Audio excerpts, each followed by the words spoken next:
Vamos dar continuidade ao nosso estudo sobre os padres da Igreja. Hoje eu gostaria de começar com vocês uma série de módulos sobre esse grandíssimo padre da Igreja, ou seja, Santo Agostinho de Hipona.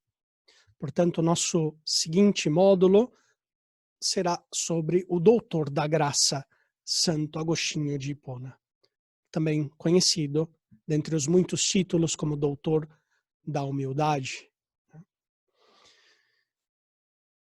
Pois muito bem, Santo Agostinho, nessa série de módulos que vamos ver sobre ele, vamos começar sobre a vida. É um autor grandíssimo, como eu dizia, que produziu muitas obras, muitos livros, tratados, escritos, cartas. As homilias que nós temos dele são imensas. Para que vocês tenham uma ideia, é o único padre da Igreja do qual nós temos o comentário completo aos 150 salmos da Escritura. Né? Uma obra, o comentário aos salmos de Santo Agostinho, a Narrationes in Psalmis, né? De Santo Agostinho, é uma obra imensa, grandíssima. Né? Tem tratados também muito grandes. Lembremos, por exemplo, a Cidade de Deus, escrito em 22 volumes. Temos também escritos como o Tratado ao Evangelho de São João, imenso também esse comentário ao Evangelho de São João. Muitíssimas obras sobre a defesa da fé católica, contra os maniqueístas, contra donatistas, contra depois os pelagianos no final da sua vida. Né? Portanto, estudaremos nessa série de módulos a vida e a obra e o pensamento de Santo Agostinho de Hipona. Né? Ele é o grande padre da Igreja. A maioria dos autores medievais, os filósofos, teólogos medievais, tem a Santo Agostinho como um mestre por excelência, né? Sobretudo no Ocidente. Né? Vamos nos limitar pelo menos ao Ocidente. Santo Agostinho é o padre da Igreja, o autor em absoluto mais citado por Santo Tomás de Aquino. Muito mais do que Aristóteles, né? Muitos dizem que Santo Tomás de Aquino é uma cópia de Aristóteles, pois temos 4 vezes mais citações de Santo Agostinho nas obras de Santo Tomás do que Aristóteles, né? De fato, Aristóteles não é sequer um dos autores, né, que é mais preferidos de Santo Tomás. Santo Tomás cita muito São Gregório Magno também, São João Damasceno, o pseudo Dionísio Areopagita, e assim muitos outros autores de diversas escolas filosóficas, né? Não somente do aristotelismo. O autor citado por excelência por Santo Tomás, o mestre por excelência para Santo Tomás, é Santo Agostinho. Para que vocês vejam a importância de conhecer este autor. Pois ele nasceu, veremos a vida dele, ele nasceu em Tagaste no ano 354. E para estudar a vida de Santo Agostinho, eu gostaria de comentar com vocês esse livro famosíssimo, que é o livro das Confissões. Por isso, salto aqui a parte da história da sua vida, porque vamos ver a sua vida narrada por ele mesmo. Nessa série de módulos, eu gostaria, pelo menos farei o esforço, para tocar os seguintes temas nos nossos encontros. A formação familiar de Santo Agostinho, veremos um pouco hoje sobre isso, no livro das Confissões. A sua infância, a sua primeira formação, as amizades, a adolescência, o pecado, né, de Santo Agostinho, o abandono de Deus, etc., a juventude, as ambições. Depois também outro tópico será o seu ambiente sociocultural, a sua romanidade, mas também a sua africanidade, se podemos dizer assim. Ele é africano, mas também ele é de cultura romana. Letrado, é também um orador, um rétor. Esse caráter de orador que acompanhará Santo Agostinho por todas as suas obras. Né? Também um profissional da retórica desenganado. Depois veremos também a sua formação cristã. Primeiro um cristão de nome, depois um cristão ilustrado, né? Depois um cristão maniqueísta e finalmente também um verdadeiro cristão convertido a Cristo. Okay? Esses vão ser os tópicos gerais, né, que eu gostaria de tocar, vendo sempre também a sua catolicidade e depois a sua espiritualidade, a sua teologia, que nós podemos aprender com essa grandíssima figura. Portanto, hoje vamos dar início, não sei se vai dar tempo concluir, sendo depois concluímos em um seguinte módulo, veremos um início às Confissões de Santo Agostinho,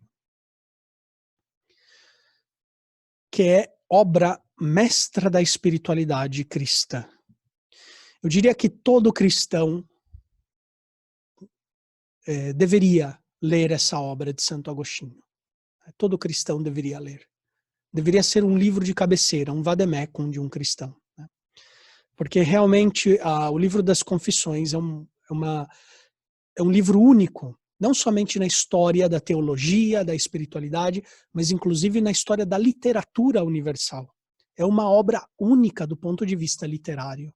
É uma obra mestra da literatura universal, né? As Confissões de Santo Agostinho.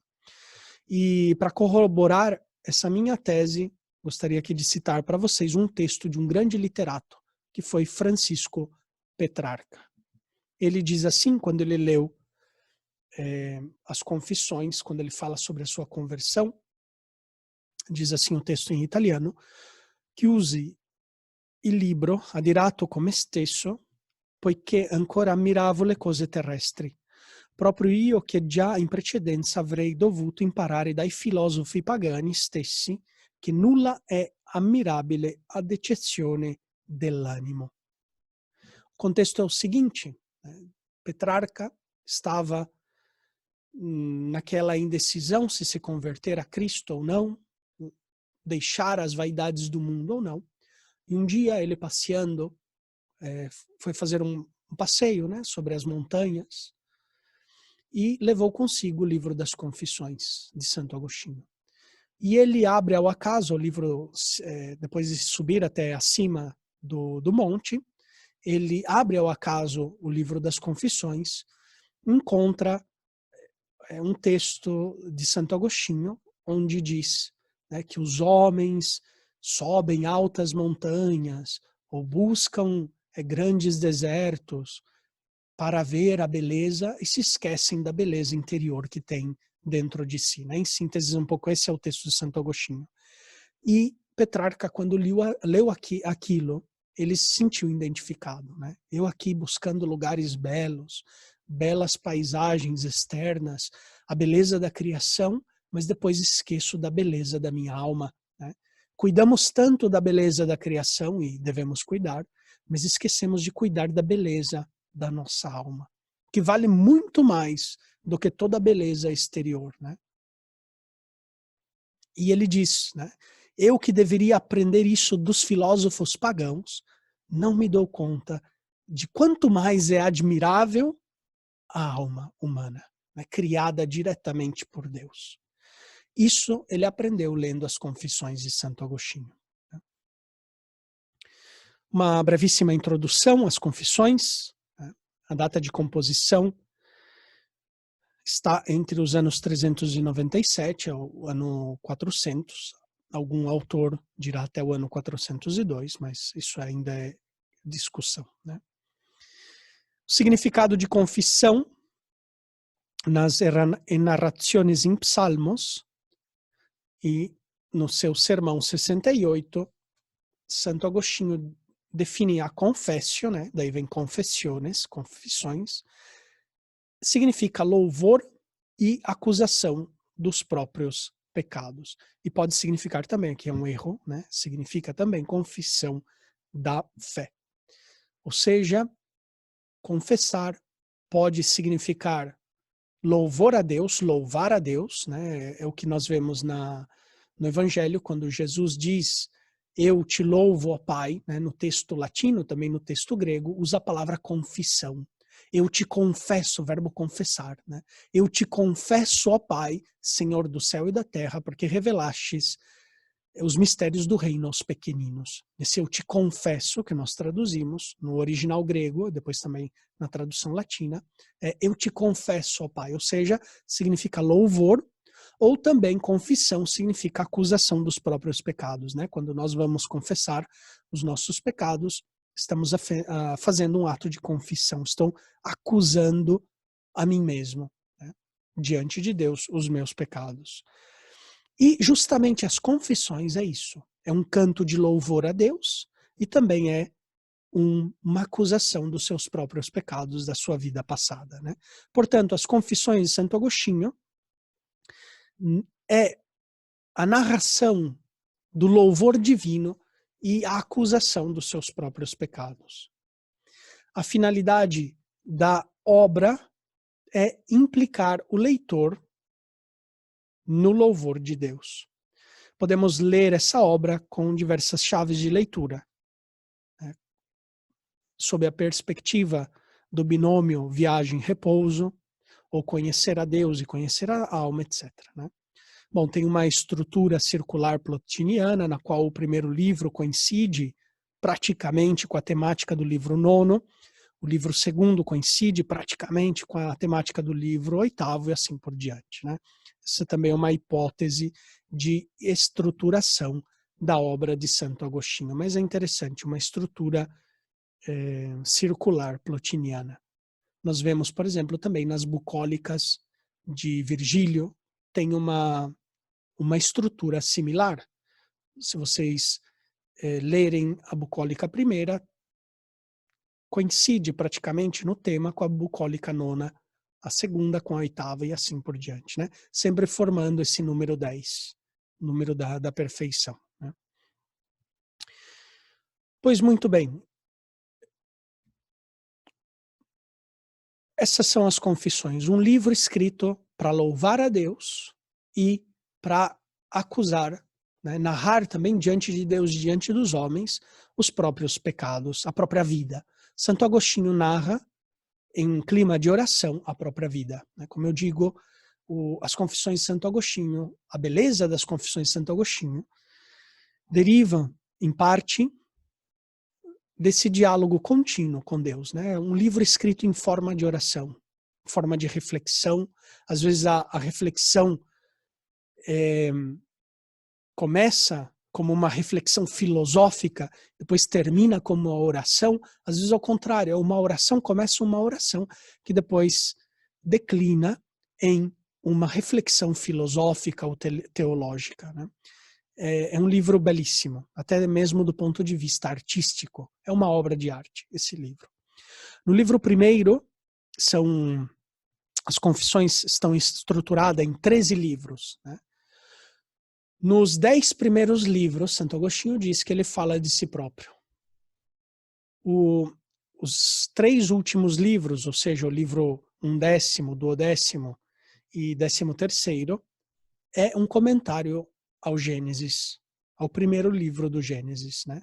No princípio, Deus criou os céus e a terra e todo o livro da criação. Então, os 10 primeiros livros falam da vida de Agostinho, os 3 últimos livros é um comentário às Escrituras. Um comentário também feito em forma de oração, né? Ele vai comentando o capítulo 1º do Gênesis, né? Do livro do Gênesis. Aqui já vemos, nessa estrutura, nessa obra dividida em 2 partes, também um projeto, né, de narração da própria vida.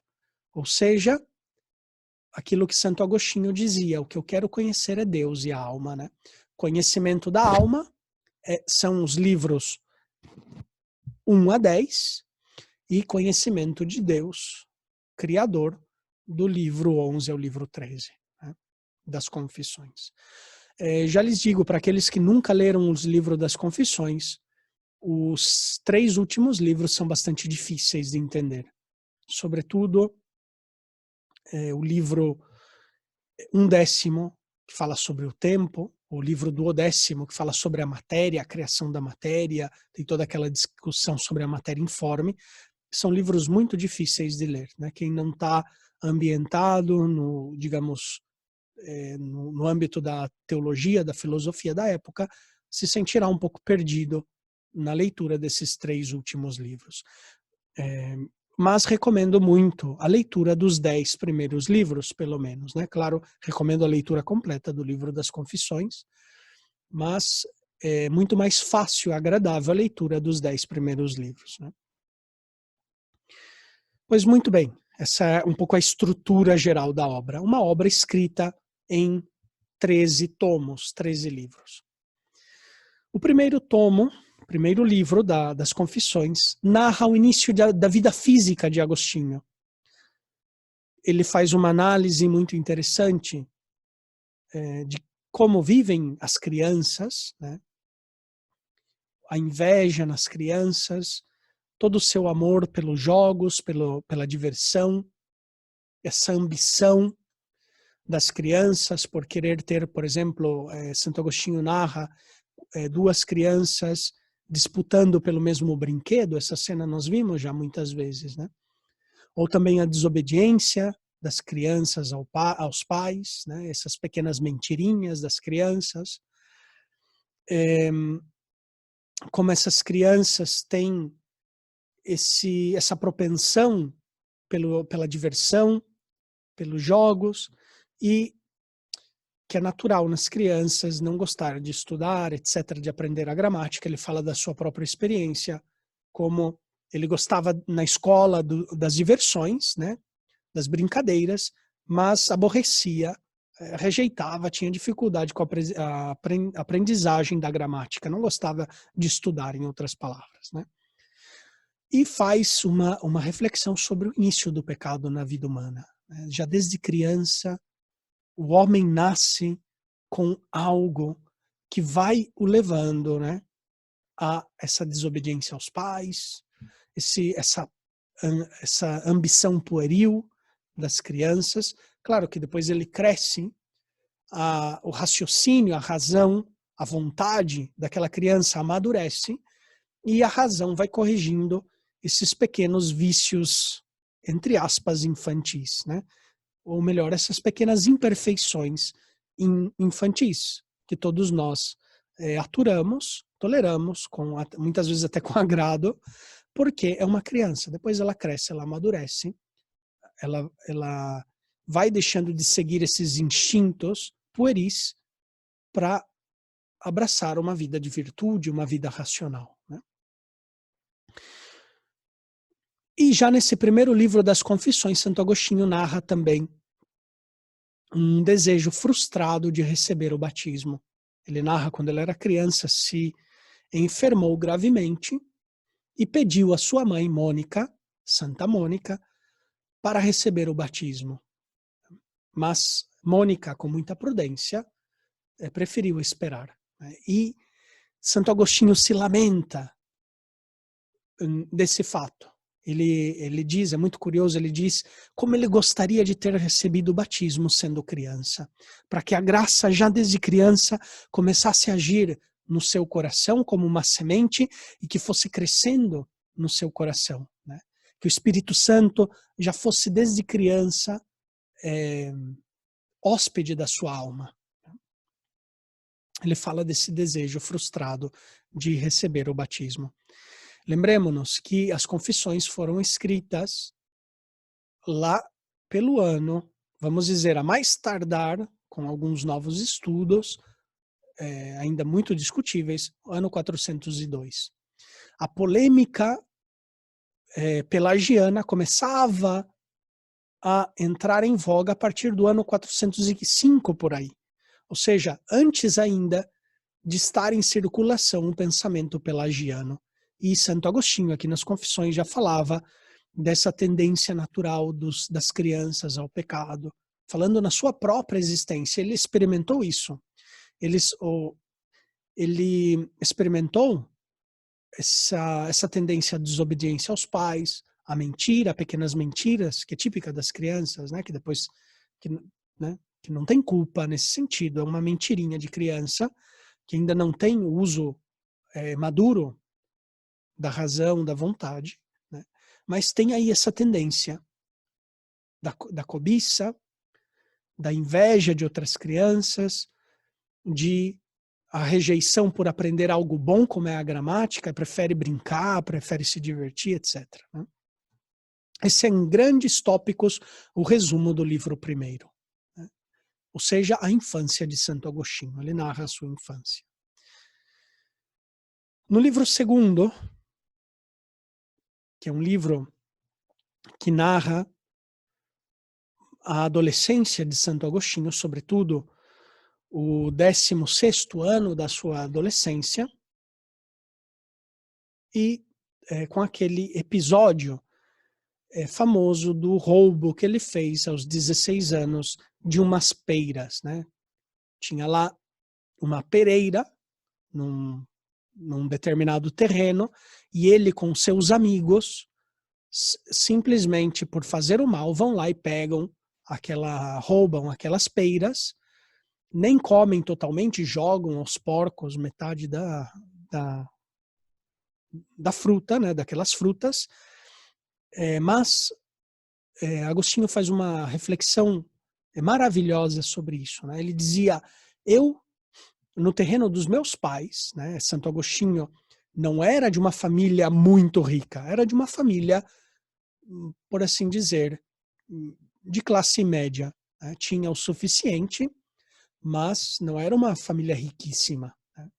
Ele diz que no terreno dos seus pais, ele tinha melhores peiras do que aquelas que ele roubou. Mas ele roubou por causa de aparentar bem diante dos amigos e simplesmente pelo desejo de fazer o mal. Né? Ele fala que o pecado é o amor do mal pelo mal.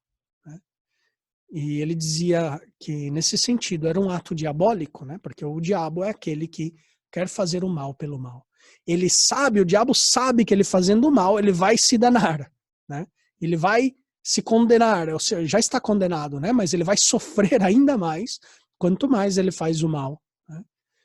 Mais castigado ele é quando ele faz o mal, mas pelo amor de fazer o mal, ele continua fazendo o mal. Isso é diabólico. Né?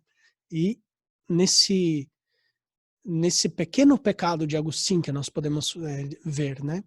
De roubar umas insignificantes peiras, vemos já essa maldade do coração humano, né? De fazer o mal pelo mal.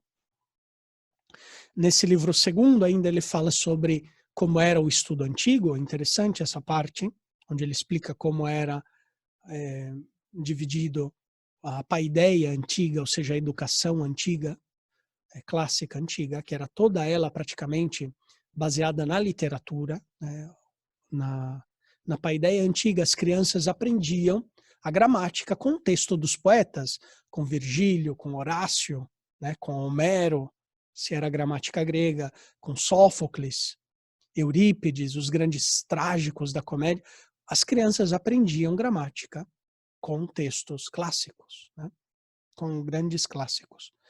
Depois, quando ele saía desses estudos de gramática, a criança era introduzida, né, junto com a gramática, aprendia a ler, a escrever, a calcular.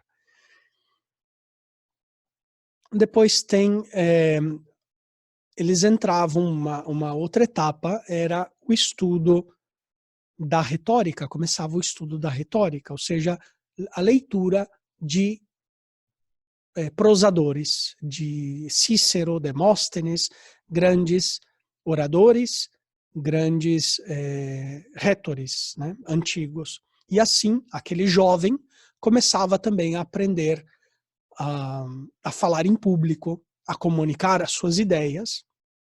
Lembrando que a paideia antiga, a formação antiga, estava muito orientada a formar a pessoa pública, né, a políticos, mas no bom sentido, ou seja, políticos no sentido de pessoas que fizessem o bem à polis, à sociedade. Né?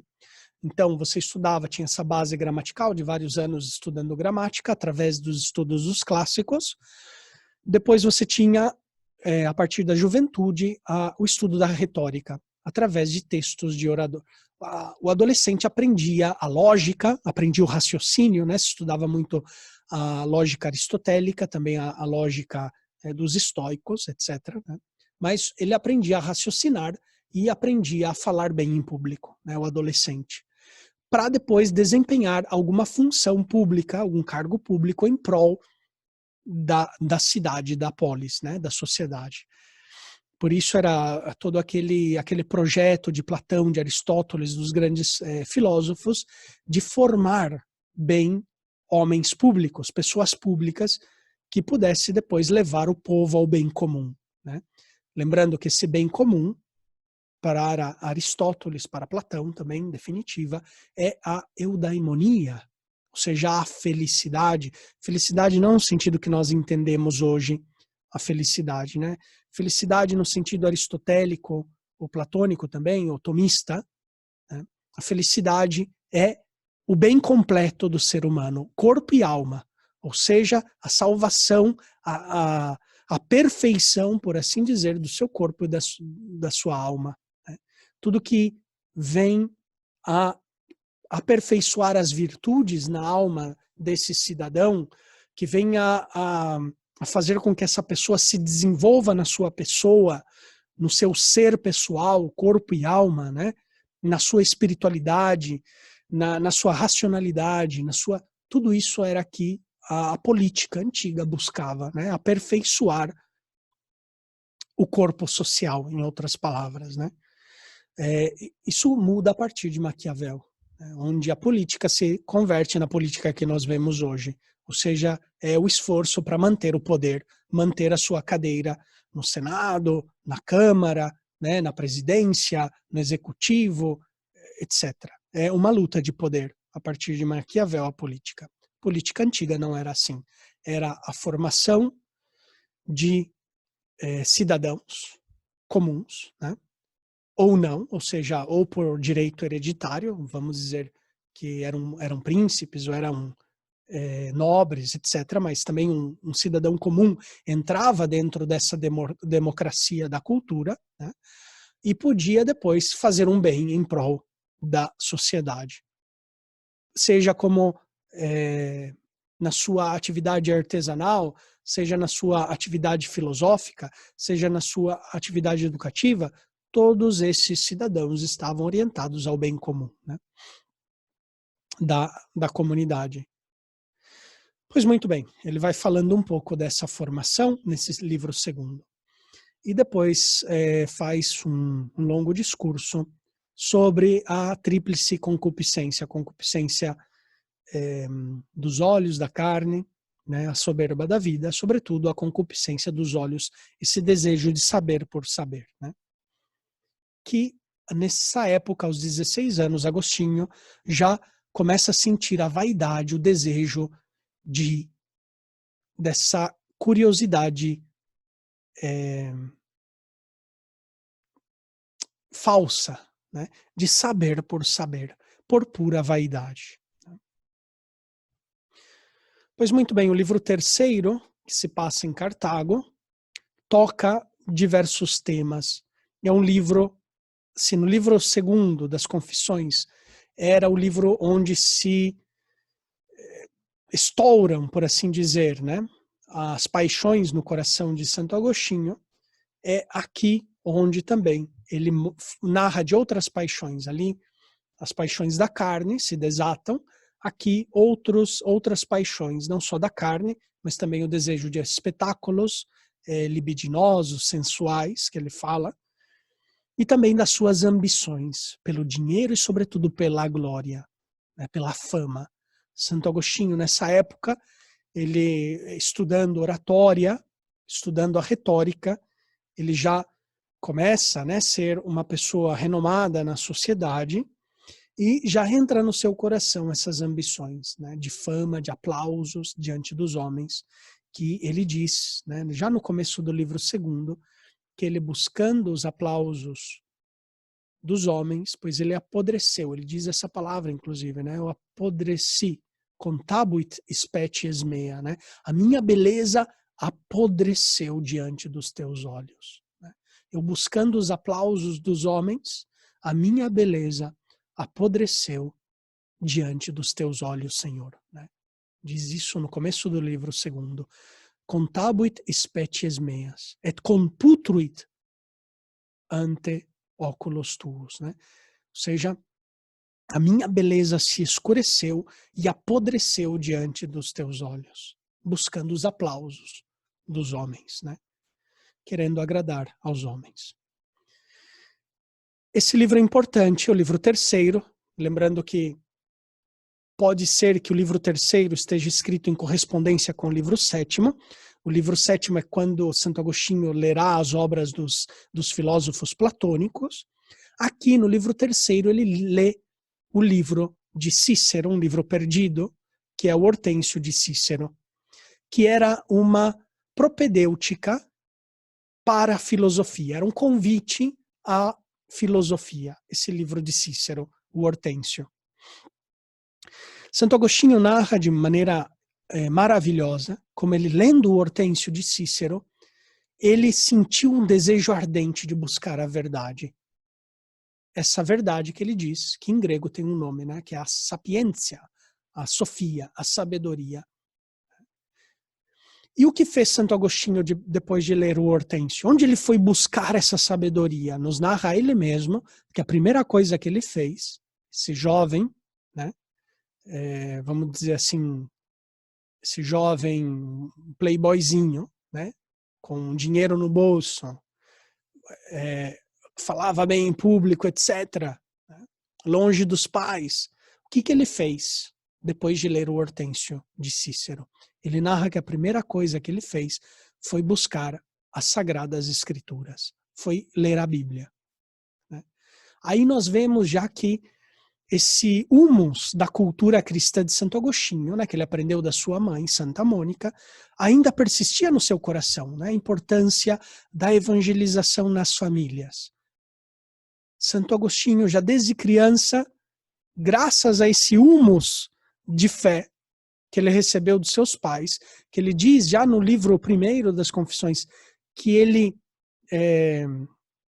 bebeu no ventre da sua mãe, nos seios da sua mãe, o leite da doutrina de Cristo, que ele bebeu no seio de sua mãe. Isso que depois já vai florescer muito depois, aos seus 33 anos, mais tarde na sua vida. A importância da evangelização nas famílias. Queridos pais, se tem algum pai, mãe que está escutando essa aula, estudando Santo Agostinho comigo, a importância de evangelizar os nossos filhos, já quanto antes. Quanto antes, levá-lo à igreja, ensinar para eles os mistérios da nossa fé, claro, com palavras simples, mas explicar as Sagradas Escrituras, as histórias bíblicas para os nossos filhos, explicar os sacramentos da igreja, o que é o batismo, o que é a Santa Eucaristia, quais a vida dos apóstolos, a vida dos santos, ler histórias de santos para os nossos filhos. Quanto tempo os nossos filhos perdem vendo a televisão, as redes sociais, Quanto tempo perdem podendo estar as crianças lendo histórias, vida de santos, conhecendo a história da igreja.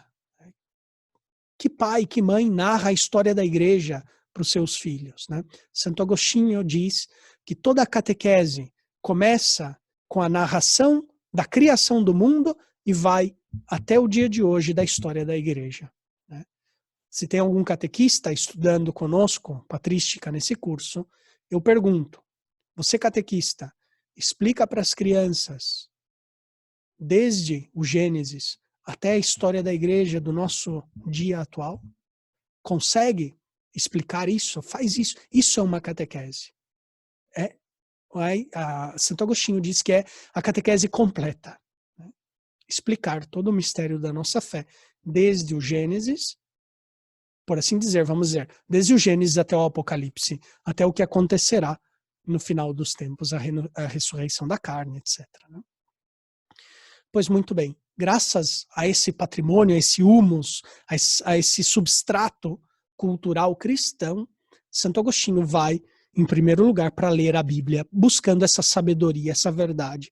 Só que ele se decepciona. Ele, discípulo de Cícero, com um latim muito elegante, ao encontrar-se, ao debater-se com o latim das Sagradas Escrituras, um latim muito simples, muito baixo, muito comum, né?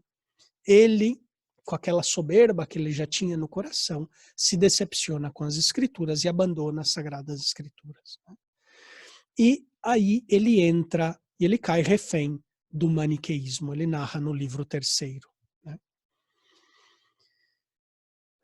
Falaremos sobre o maniqueísmo.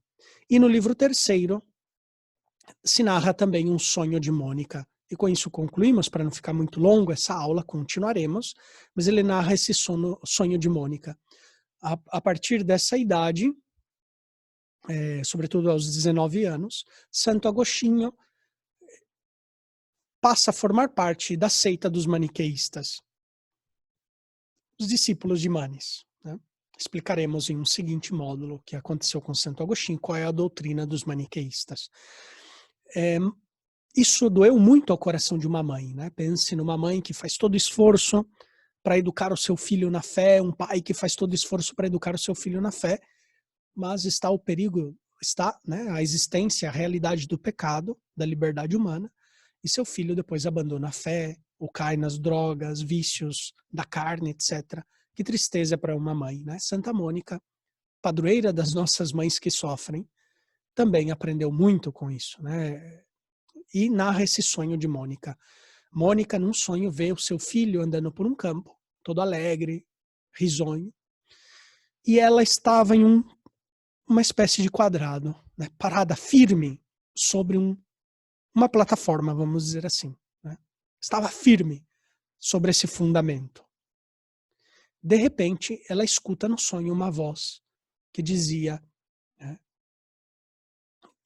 que ela disse no sonho ao filho, né, que onde está Mônica, estará também Agostinho, né? Dizia, aonde tu estás, estará também ele, né? Ou seja, nessa plataforma, nesse fundamento da fé, que tu estás agora, um dia estará também o teu filho, né?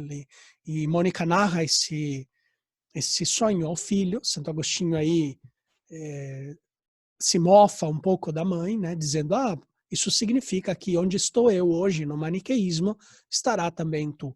E Mônica corta de imediato o filho e diz, não foi isso que o sonho me revelou. O sonho dizia que onde estou eu, tu estarás um dia, né? E a história mostra que depois o sonho de Mônica estava certo, né? O sonho de Santa Mônica. Pois muito bem, ficamos aqui nesse módulo, para não ficar muito longo a nossa gravação. Continuaremos na seguinte aula. Que Deus abençoe vocês e um bom estudo.